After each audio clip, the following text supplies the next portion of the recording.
Have you ever been working late into the evening and asked yourself, why haven't I retired yet? Why am I still doing this day after day? Of course you have, but what's holding you back from making the decision to retire? Deciding when to retire is no small decision. Sure, working a bit longer might make you feel more financially secure, but when is enough enough? None of us are getting any younger. So how do you know when it's the right time? I've been helping clients make the leap into retirement for over 20 years, and today I'm going to walk you through 6 key questions that can help you figure out if you're ready to make the leap. If you answer yes to these 6 questions, then it's time to start planning your next chapter. So let's dive in with the first question. Are your dreams hibernating? Dreams aren't just fleeting fantasies, they're a roadmap to a life well lived.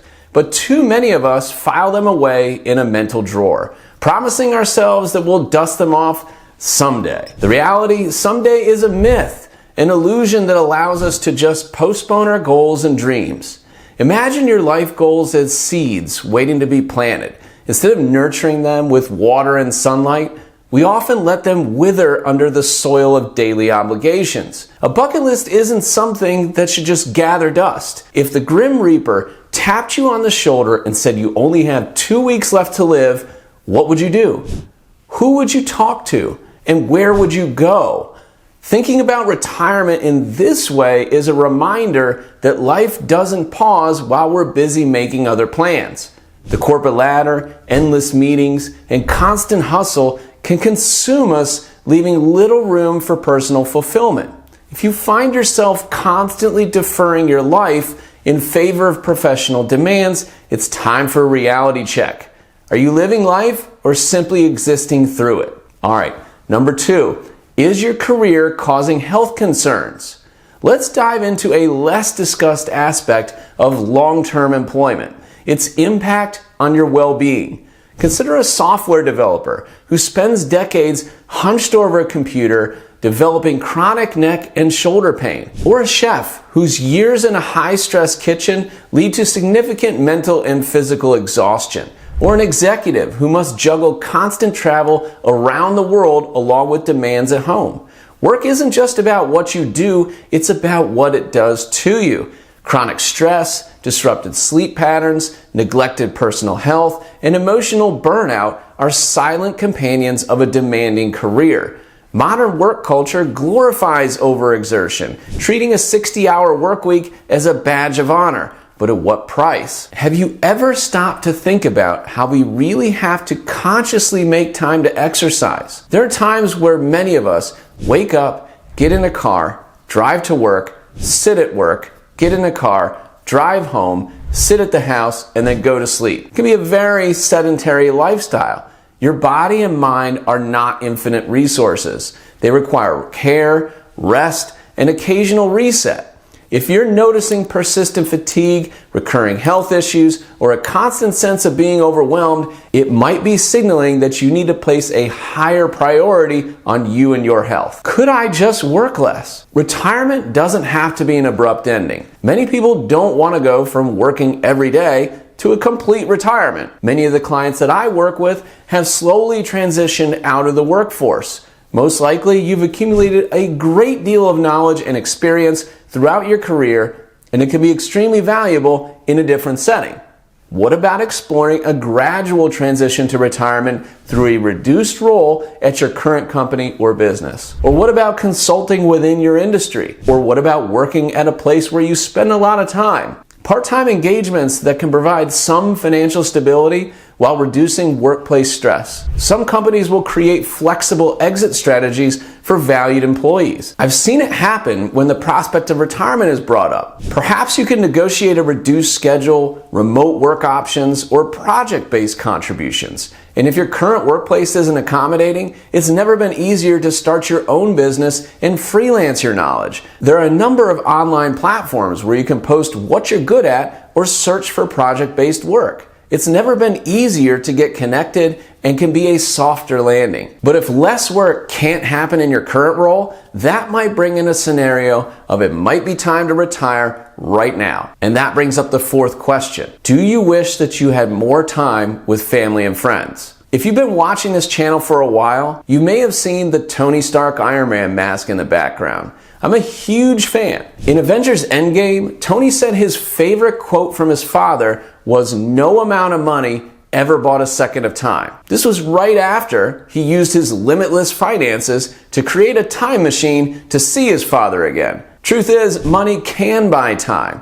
Your nest egg can buy freedom from work. Money can buy non-stop flights instead of 2 or 3 layovers.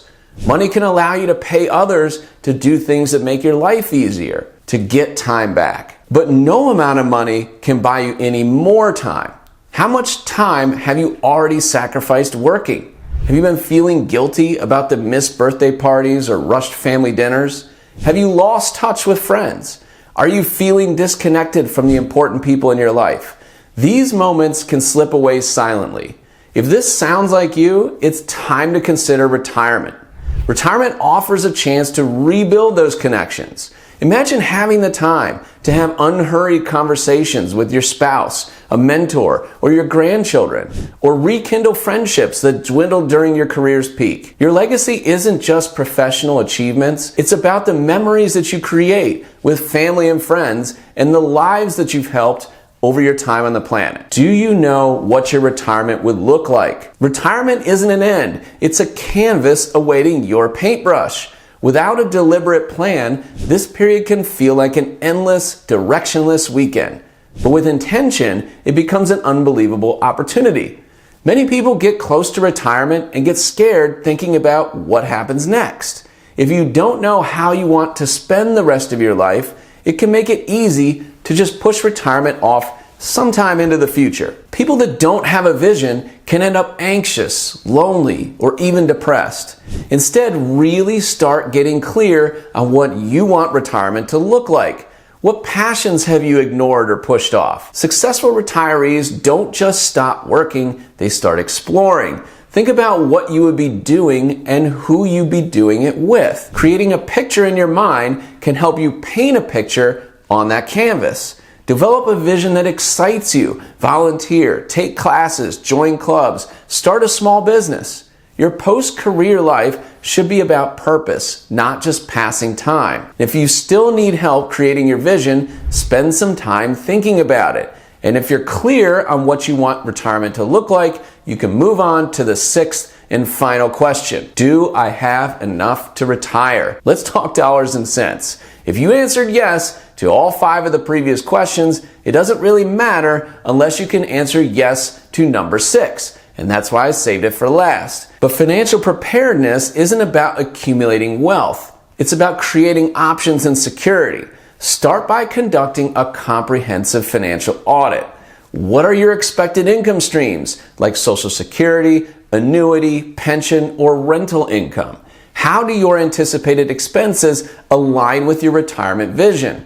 How much have you accumulated, and in what type of account is it? Roth IRAs, HSAs, 401ks, non-retirement accounts? How much of it is really yours, and how much will the government take away in the form of taxes? Remember, a solid financial plan isn't just about having enough money, it's about having the freedom to live on your terms. Generally, when trying to figure out the actual numbers, you have 2 choices. The first is that you can spend the time and figure it out yourself. Thankfully, the internet has tremendous resources for free on it. The key is spending the time to learn and what to believe. You could start by subscribing to the #1 personal finance channel on YouTube, See the Forest Through the Trees. And make sure you check out my video on how to create a 100% tax-free retirement. There's a ton of information in there and planning strategies you might not have thought of. The second option is to hire a certified financial planner like myself to help you figure it out. There are hundreds of thousands of financial advisors out there. Some are good, some are okay, and some are awful, just like any other career. As of 2024, there are now 98,875 certified financial planner professionals out there. Why is that important? Because those roughly 100,000 individuals have taken the time to better educate themselves compared to average Joe advisor. CFPs are generally regarded as the gold standard of the profession. And if I were hiring an advisor to work with me, that would be the #1 criteria. Just like many things in life, investing in quality can provide many benefits over time. I can't tell you how many times I've opted for a quick, low-cost alternative and been disappointed. If you're going to hire an advisor, don't settle for an average Joe down the street. Remember, retirement isn't about stopping. It's about starting something extraordinary. Are you ready to take control of your financial future? Well, get started with me today by visiting celestialwm.com and clicking the Start Here button. While you're there, don't forget to head to the Resources tab and download my ebook to get an incredible 7-step guide to building your financial path. It's packed with the foundations to set you up for success. And be sure to check out this video for even more strategies to supercharge your financial plan.